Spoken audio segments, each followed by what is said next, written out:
She was 12 the first time the bruises should have mattered. The teacher noticed. The nurse filed a report. A caseworker visited the home, but nothing stuck. Each institution touched her life just long enough to shuffle her along, like a plate passed around a crowded table. The bruises faded, the paperwork filed away, and the cycle resumed because each system acted as though acknowledgment was enough. By 14, the abuse had become exploitation. Older men promised safety, then abused that promise.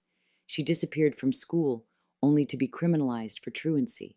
Court scolded her for not showing up to class, while no one asked why she couldn't stay there. Police ignored her when she reported assault, but arrested her for curfew violations. Providers looked at her survival sex work and saw delinquency, not desperation.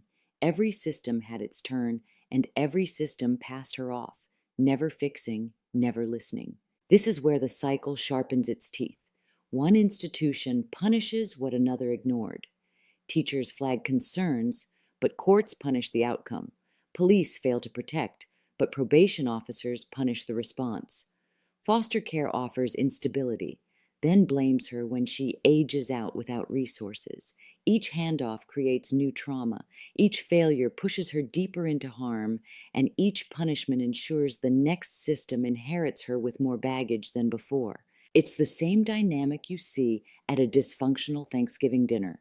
The fight breaks out, someone storms off, a family secret explodes, and then, inevitably, someone sighs and says, "Could you pass the gravy?" as if ignoring the mess makes it go away. That's how we handle survivors of abuse, by pretending the crisis is temporary, by passing the responsibility, by acting like silence is resolution. The mess doesn't disappear, it multiplies. By 19, she had aged out of foster care with no diploma, no stable housing, a juvenile record that was sealed but still carried the stigma of its existence, and no safety net.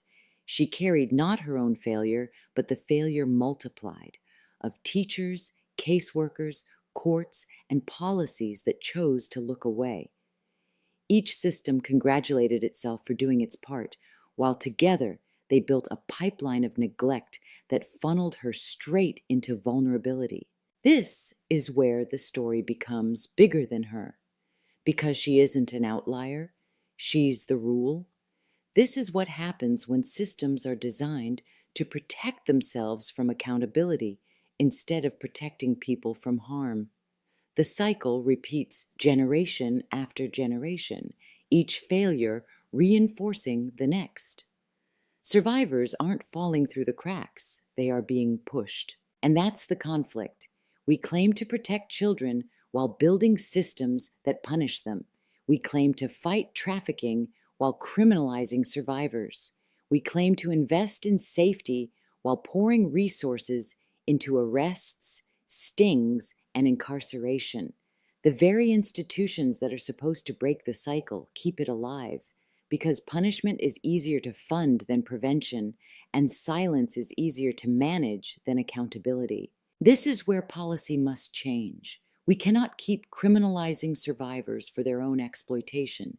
We cannot keep funding stings and lockups while starving shelters, education, and housing. We cannot keep treating exploitation as a game of hot potato passed between agencies until the survivor disappears. We need trauma-informed, survivor-led solutions that recognize the patterns for what they are: systemic neglect. We need policies that shift resources away from punishment and toward housing, education, re-entry, and real safety nets.